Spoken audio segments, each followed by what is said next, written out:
Bom, a partir do conhecimento dos fatores causais da cadeia epidemiológica da doença e de como a doença evolui no organismo humano, é possível pensar o que a gente entende por medidas preventivas e controle das doenças infecciosas. O que seriam as medidas gerais? Seriam as medidas voltadas para as esferas social, econômica, política e cultural. Por que essa esfera social é fundamental? Porque, na realidade, o aparecimento da doença infecciosa está muito vinculada à suscetibilidade, ao enfraquecimento orgânico que propicia a contaminação dos indivíduos com esses agentes infecciosos.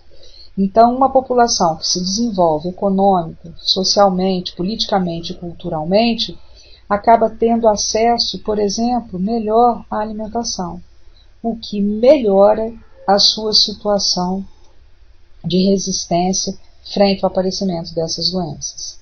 E as medidas ditas específicas são aquelas que atuam nos reservatórios das doenças, as que atuam na interrupção de transmissão no meio ambiente e na proteção dos suscetíveis, como, por exemplo, a situação de instituição de imunização.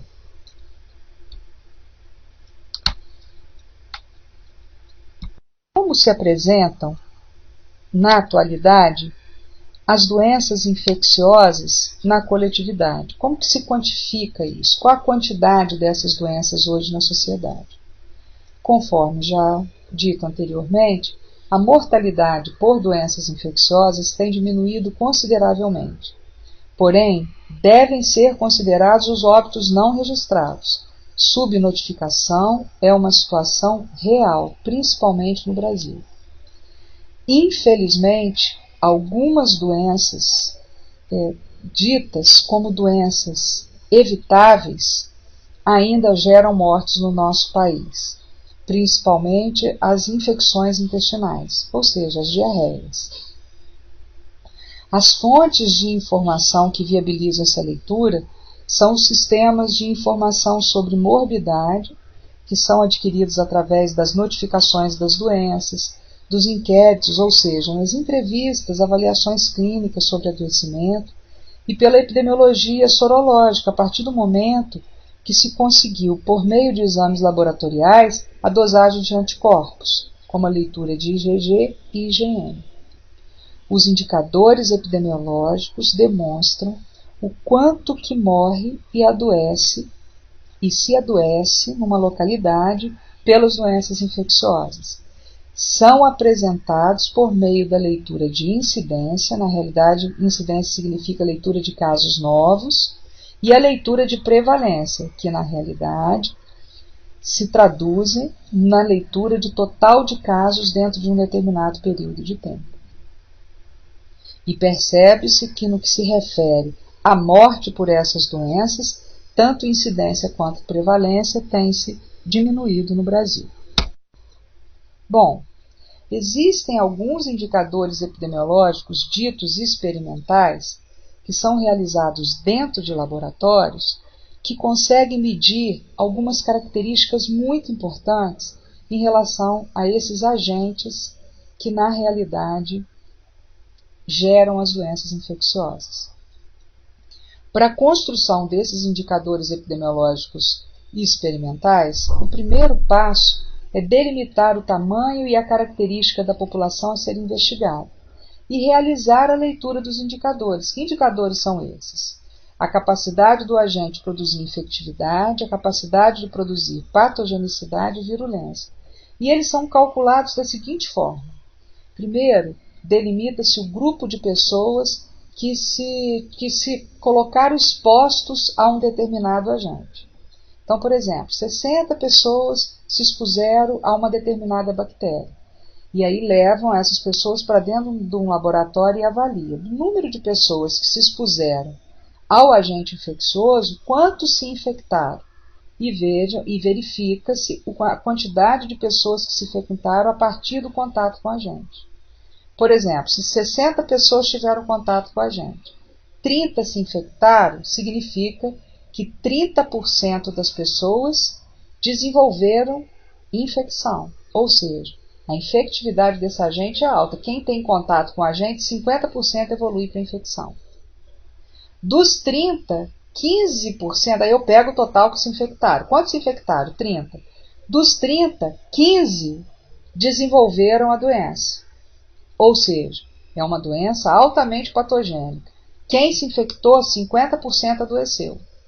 E do total que adoeceu, quantos evoluíram para o óbito? 8. Ou seja, é altamente virulento.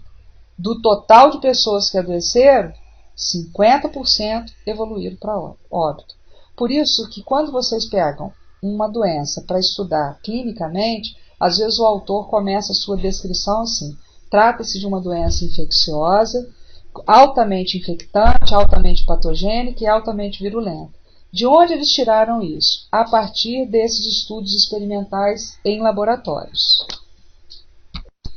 Existem alguns métodos utilizados para a avaliação epidemiológica das doenças.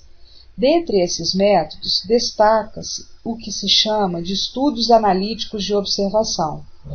Eles se referem à evidência ou à busca das causas. Os mais importantes nas pesquisas sobre as doenças infecciosas são estudos de coorte e estudo de caso-controle. O que é o estudo de coorte? Analisa grupos com características comuns, tendo por metodologia partir a leitura da causa para o efeito, lendo o evento em questão entre expostos e não expostos ao fator de risco. Como, por exemplo, eu pego dois grupos, um grupo que só consome água tratada e um segundo grupo que consome água não tratada, e avalio do total de pessoas que se expuseram à água não tratada, quantos por cento evoluíram para diarreia, e aqueles que tomaram água tratada, quantos por cento também evoluíram para diarreia. Com que intuito? Validar que água não tratada é um fator de risco para o aparecimento da diarreia. Isso é um estudo de coorte.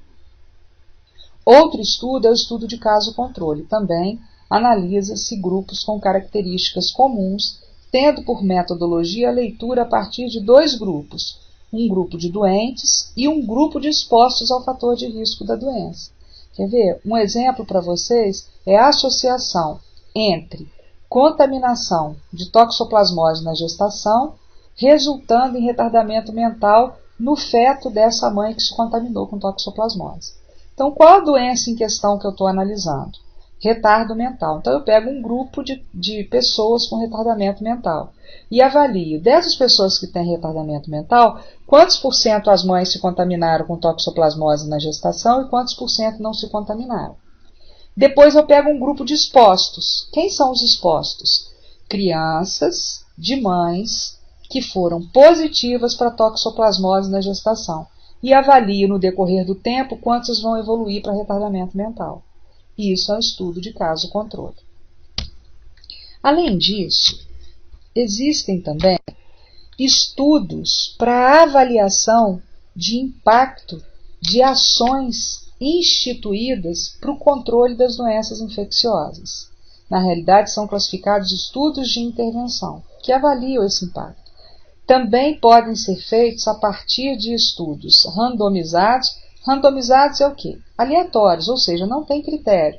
Por exemplo, eu pego um grupo de pessoas, sem me preocupar quem são essas pessoas que eu estou utilizando, e instituo uma ação. Que ação é essa? Por exemplo, o uso de uma vacina. E avalio no decorrer do tempo se essas pessoas vão apresentar a doença ou não, para validar a efetividade dessa vacina. Ou posso introduzir estudos não randomizados, que foram esses dados como exemplo para vocês, como estudo de coorte, estudo de caso-controle. Você pega pessoas com características específicas, institui uma ação e avalia se dá resultado ou não. Bom, por fim, faz-se necessário instituir a avaliação dos programas de controle das doenças infecciosas, ou seja, as intervenções utilizadas diretamente para produzir proteção ao indivíduo contra a doença infecciosa está surtindo efeito, e as ações que indiretamente são pensadas para proteger toda a coletividade está surgindo efeito? O que seriam essas ações diretas na população para conferir imunidade aos indivíduos. Por exemplo, a aplicação de vacina. Quem vacina contra a poliomielite não está tendo poliomielite mesmo? Isso é a avaliação dos efeitos diretos, ou seja, das ações instituídas diretamente nos indivíduos, se está tendo resultado ou não. E a avaliação de algumas ações, que indiretamente serve para proteger uma proporção significativa da população. Quer ver, hoje se foca muito na criança, na prevenção das cáries dentárias. Vai para a escola, ensinar escovação, uso do fio dental, aplicação de flúor. Com que intuito? Mudar o comportamento da criança para que ela contamine os familiares e os familiares mudem o seu comportamento.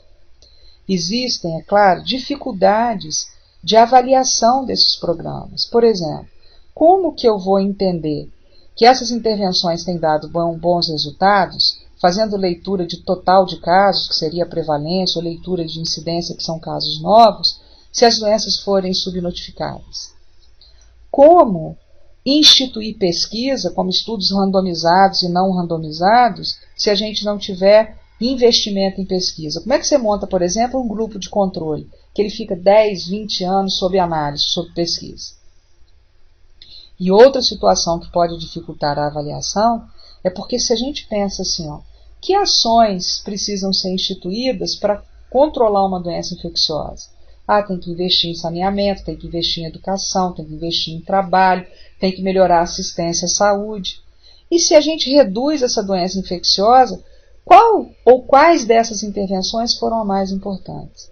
Por elas serem resultantes de múltiplas intervenções, às vezes é muito difícil dizer qual foi a intervenção que realmente gerou o controle da doença.